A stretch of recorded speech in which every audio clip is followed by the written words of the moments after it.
Rarely in modern history has mass suffering been so visible and so doubted. Gaza is not just enduring a war, it's enduring a systematic collapse of the conditions of life, and famine is no longer a future threat, it is a present reality. And for once, even Donald Trump, not known for understatement or empathy, has said plainly, "You can't fake that." His remark, uttered as he stood alongside Sir Keir Starmer in Scotland, was not just a rebuke to Benjamin Netanyahu, who insisted there was no starvation in Gaza. It's a decisive intervention, and however morally inconsistent Trump may be in this instance, he's broken ranks with a convenient lie. Nearly 60,000 Palestinians have been killed. Most of Gaza has been reduced to rubble. Children are starving to death in front of television cameras, and according to UN officials, entire families now survive on leaves, birdseed, puddles of brackish water. Israeli strikes continue even during declared humanitarian pauses. Hundreds have been killed trying to reach aid trucks, some gunned down by Israeli soldiers. Aid has become a weapon, doled out under a flawed Israeli-US scheme that bypasses traditional humanitarian infrastructure and replaces it with politicized, chaotic distribution. The Israeli Defense Minister Israel Katz's plan for so-called humanitarian city of Palestinians amounts to a forced resettlement program. The former Prime Minister Ehud Olmert was stark. This would be a concentration camp. When such words are spoken by Israelis themselves, when B'Tselem and Physicians for Human Rights, Israelis both use the terms from those organizations, genocide, then the world should listen. Trump's comments came as Starmer privately pressed him to support a ceasefire. "That's real starvation," Trump said. "I can see that. You can't fake that." These are the words that would define his visit.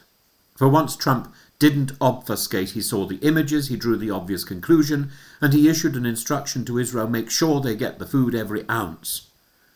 And this puts Sir Keir Starmer in a difficult position. His cabinet is split.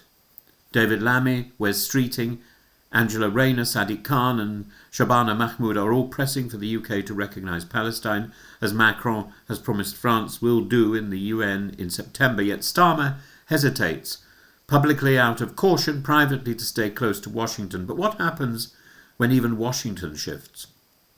The United States has blocked Palestinian statehood for decades. Now, with Trump publicly recognising the scale of starvation, the moral vacuum widens if London continues to dither. Recognition of Palestine cannot undo the trauma of October the 7th, nor does it exonerate Hamas, but statehood is not a reward, it's a right. And in this context, Bob Geldof's intervention, though well-intentioned, is mistaken. Recognition is not a distraction. It's a signal to Netanyahu, to the world, to the Palestinian people, that there are red lines that must not be crossed. As famine sets in, as more than 1,000 civilians have been killed merely trying to collect flour or rice, this is not a time for caution. Recognition of Palestine would be more than symbolic. It would assert that Palestinians are not stateless shadows, but a people entitled to justice, aid and sovereignty. You can't fake that. Trump's words are blunt and accurate. Gaza is not a set of doctored images. It is not propaganda. It is the slow death of a people while the world calculates political consequences.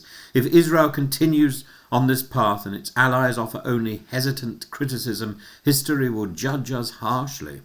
Humanitarian aid drops may soothe consciences in London or Washington, but they will not feed 2 million displaced people. It's too late for half measures.